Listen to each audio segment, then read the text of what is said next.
the latest information at this hour and to go deep into the analysis of everything that is going on the Middle East at this hour, we invite to this special broadcast to Yvonne Tellez, an expert in these matters, a political analyst.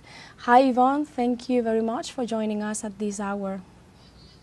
Thank you very much for having me. First of all, on your opinion, what would be the implication of this major escalation for the countries of the region? Okay, what we're seeing is a very serious escalation indeed. I don't think, and I think what worries us the most is the fact that we are under the battlefield of countries with real military powers, but conducted and guided by not very, what will be the word, fit persons, and I'm talking about Mr. Donald Trump, Mr. Netanyahu in this case. The response that we saw Iran that gave just hours ago regarding the U.S. attacks under its right of legitimate defense will definitely call for a response from the United States.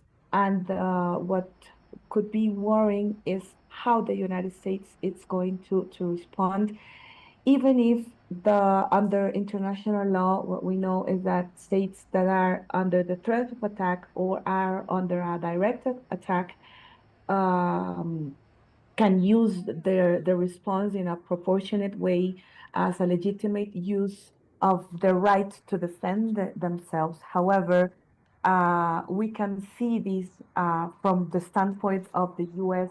not as a legitimate response, but as a threat or as a direct attack. And under this view, there could be an escalation because there could, a very strict and hard response from the U.S. Can come, and this means even more destabilization of the region, of the countries involved.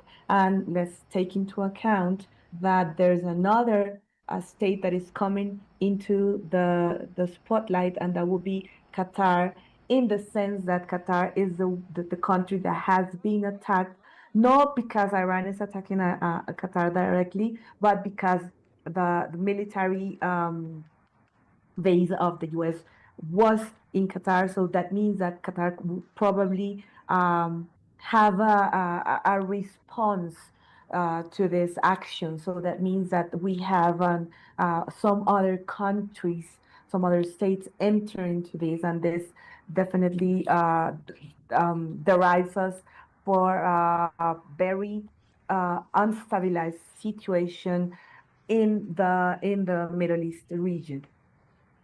Why do you think that Donald Trump, US President Donald Trump, decided to prompt the US insertion, direct involvement in this conflict, even when he had this very erratic behavior where the people didn't know what was going to be next, its next step? Uh, we know that, I take your words, his erratic behavior, that's what has characterized him since his first term.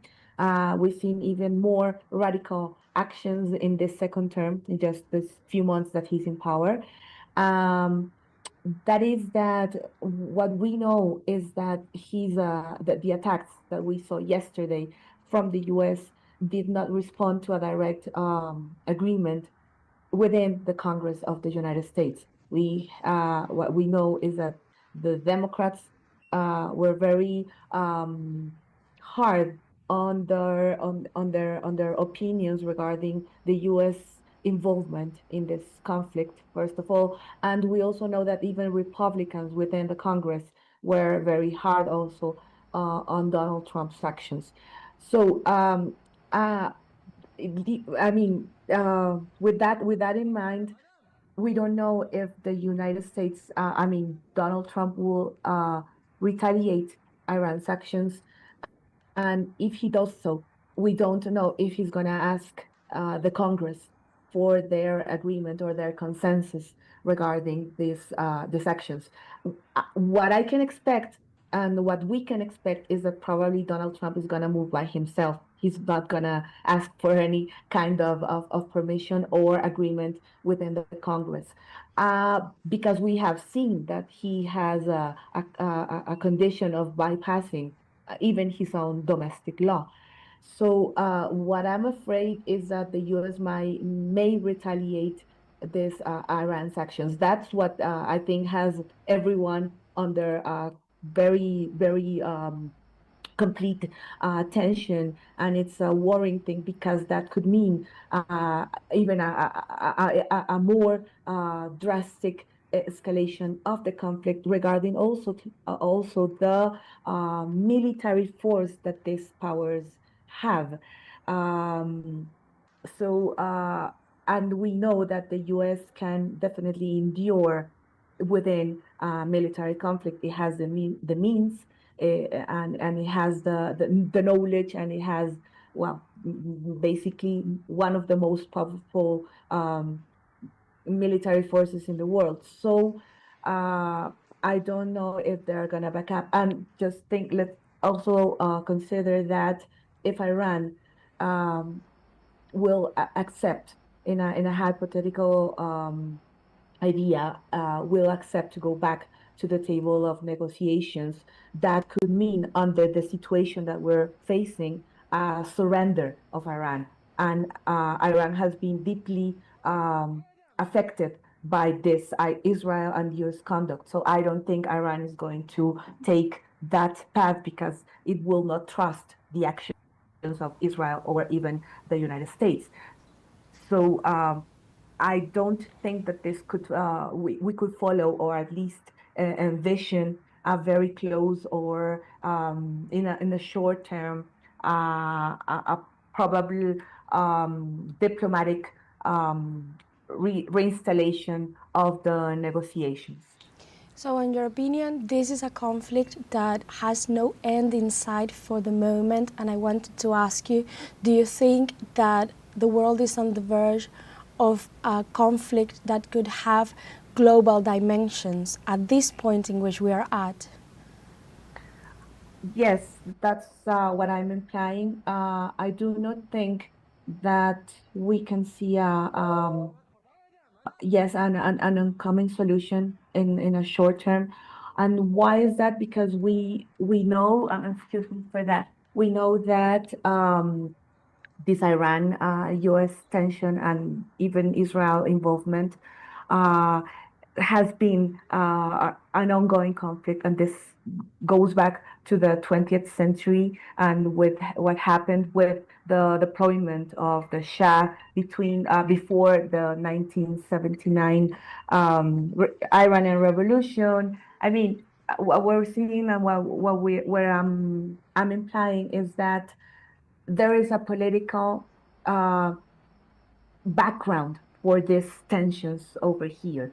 And what we are seeing right now is the materialization of this political tension that goes far beyond at least for 50 or even more years. So when we see that there is a materialization of this tension in the field, it is very difficult to go back to the installation or reinstallation of dialogue if the conditions are not met. And I don't think that the US is willing to um, reinstall negotiations with the Ayatollah Khomeini. Probably they will be expecting a probable deployment of the regime, of the Iranian regime. That's one of the hypotheses. And on the other end, there will be an Iran that is not willing to trust uh, its partners, not partners, but at least that the US and the Israel, basically the US in the negotiation table because of what has happened. So that is a fact that will um, have a direct impact in how those states try to go back to the negotiation table if they are willing to do so, or if this military escalation doesn't end in something different. With that in mind, then what we can foresee is that the involvement of other potential actors in this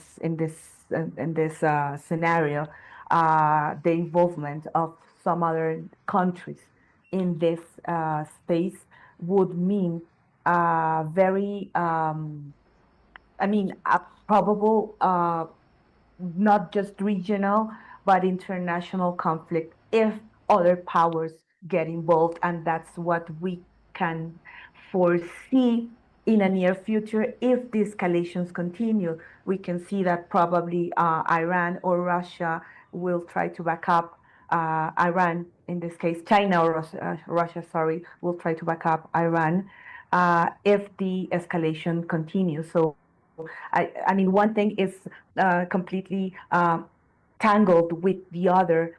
So if we don't see de-escalation over here, then what we can foresee is the involvement of some other new countries on this part, and that could lead to an even more conflicted, even more difficult, and an even more broader conflict. And in your opinion, what's the role that are playing the great news media empowers of the West regarding the narrative that is being related to Iran at this moment? Okay, mm, media has a central role always in the construction of narratives for the normal people because this is the way that we are informed, and that is the biggest and the big ethical responsibility that media holds. We know that the media in, I mean, the leading media comes from the West most of the time, or that the independent media or other lines of media is not as widespread as the traditional one.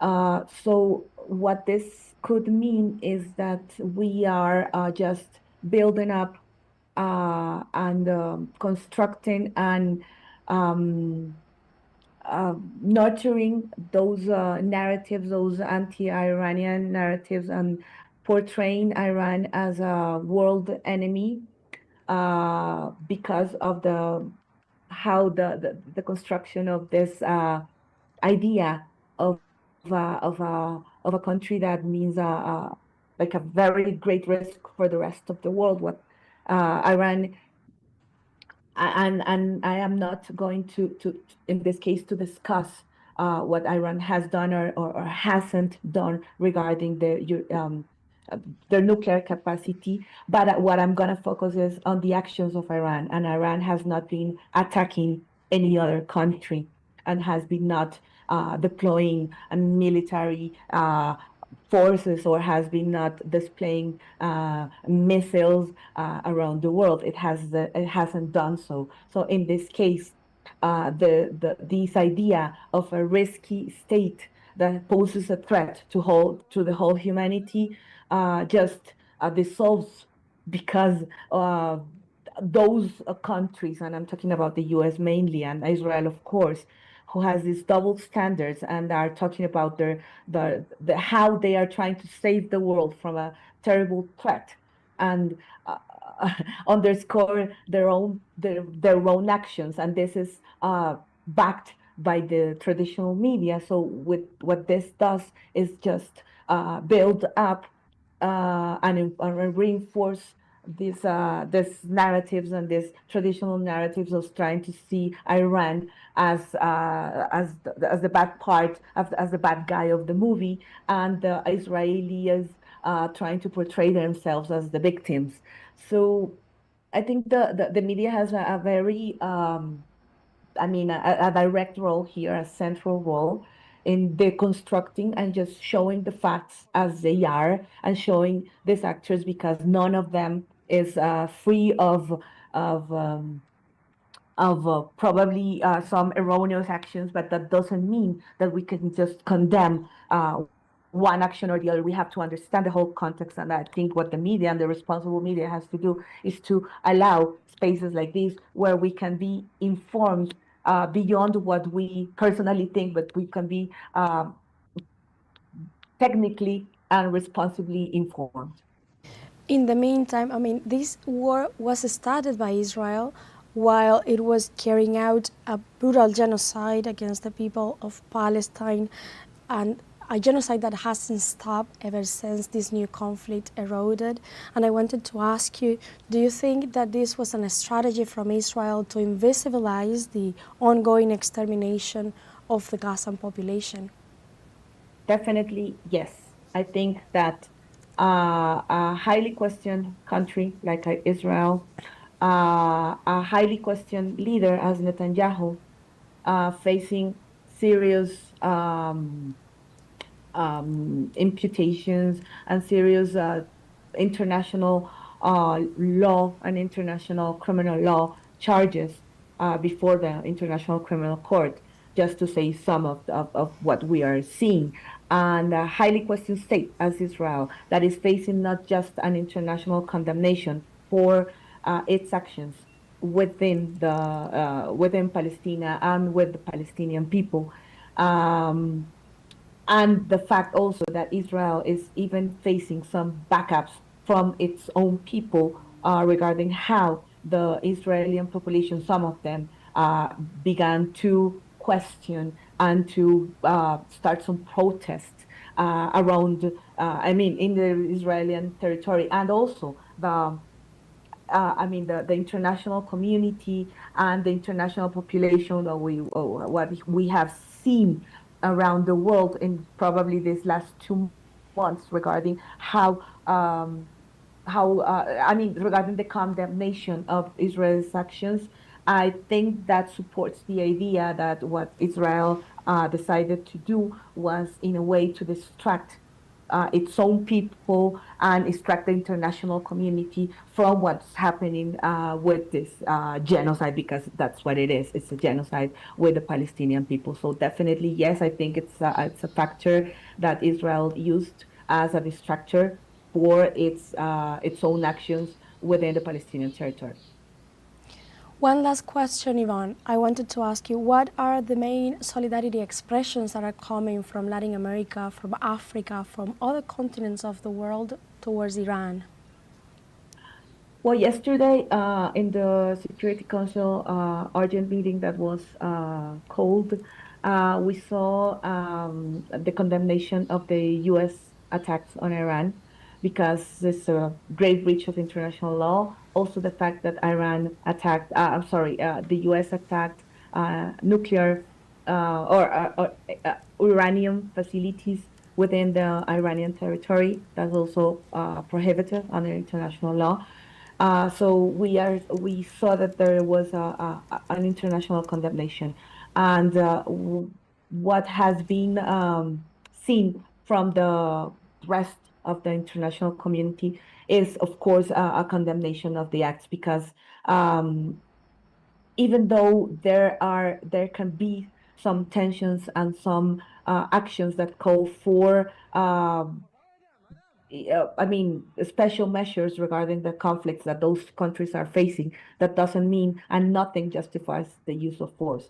So, what rests in the international community is a radical condemnation of those acts, because we are supposed to have evolved in the sense to understand that conflicts should be avoided, and I'm talking about military conflicts should be avoided, and instead opt for the peaceful settlement of disputes. And this is just goes far beyond from this obligation that the states have. So what we're seeing is, in general, not all countries, but in general, what we're seeing is this international condemnation, and I think that has to be, I mean, that has to um, persevere. I mean, the fact that those actions cannot be not understood, not justified under any condition. Thank you very much, Yvonne, for your time here with us to help us go deep into this matter that is of great concern for the entire humanity at this moment. It is. It is. Thank you very much for the invitation. We were speaking to Yvonne Tellez, who is an international law expert in the context of the retaliatory actions performed earlier today by Iran following the launch of strikes against U.S. military base in Qatar. This was a response of the direct involvement of the U.S. in the conflict that has further escalated in historical dimensions of the tensions in the Middle East. Stay tuned with teleSUR English for all the latest information on this matter. And Iran's Islamic Revolutionary Guard Corps has officially confirmed that it launched a retaliatory missile attack targeting the U.S. Al Udeid Air Base in Qatar. The announcement was made on state television with a caption on the screen calling it a mighty and successful response by the armed forces on Iran to U.S. aggression.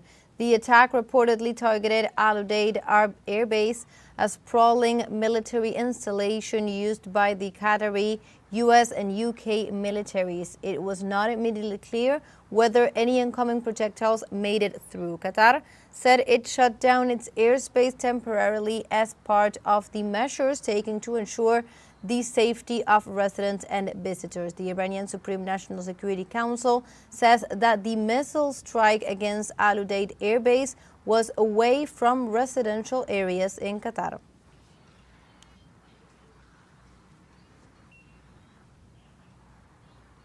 Going deeper into the topic, the Al Udeid U.S. military base in Qatar, also known as the Abu Nakla Airport, is one of the two military bases southwest of Doha and the largest in the entire region. It is host to a forward headquarters for the United States Central Command as well as its air forces.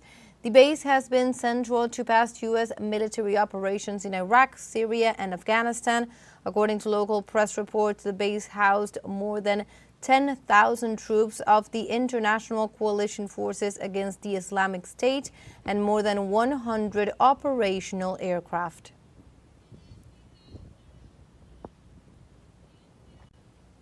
Precisely in this context, Iran's representative for the UN's International Atomic Energy Agency said the ongoing situation reaffirms a troubling reality that the IAEA no longer functions effectively. The present situation has reaffirmed the troubling reality that the IAEA and broader non-proliferation regime established under the NPT is no longer considered functioning effectively by some in upholding its foundational objective and legal responsibilities. The recent unlawful act of aggression has delivered a fundamental and irreparable blow to the international non-proliferation regime, conclusively demonstrating that the existing NPT framework has been rendered ineffective in fulfilling its foundational objective. Iranian President Masoud Pezeshkian said on Monday that his country would not leave the aggression against its territory unanswered. In a post on his X account, Pezeshkian also reaffirmed that Iran did not begin the war nor wanted it, but it will defend with all its might the security and integrity of the Persian nation. On the other hand, the spokesperson for the Ministry of Foreign Affairs of Qatar, Majed Al-Ansari, condemned Iran's attacks on the Al Udeid airbase and said it was a flagrant violation of the sovereignty and airspace of the country, as well as of international law and the Charter of the United Nations.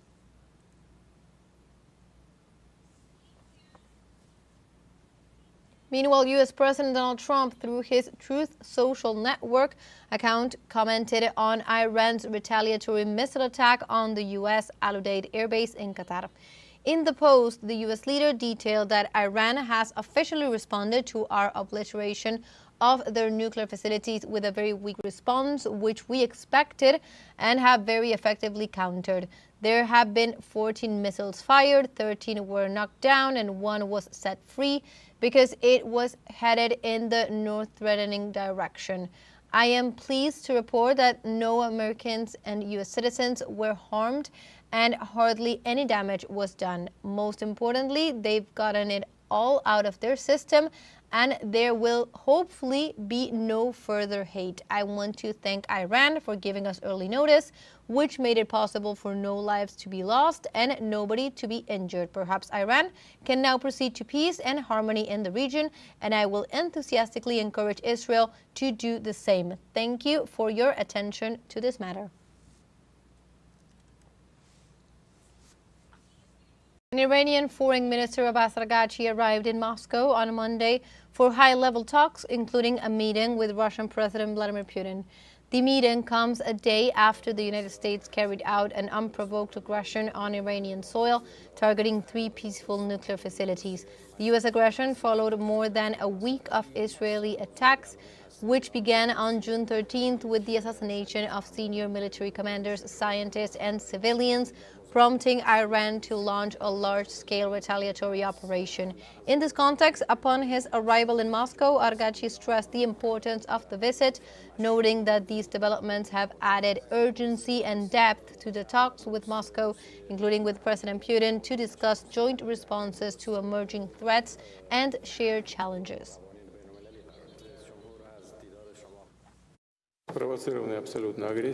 The absolutely unprovoked aggression against Iran has no basis and no justification. We have long-standing, good, reliable relations with Iran.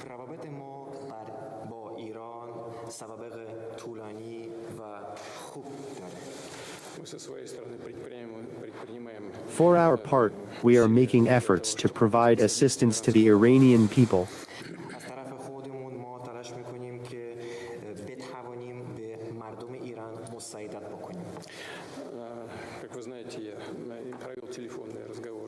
As you know, I had a telephone conversation with the President of the United States and the Prime Minister of Israel, with the President of the United Arab Emirates, with the President of your country.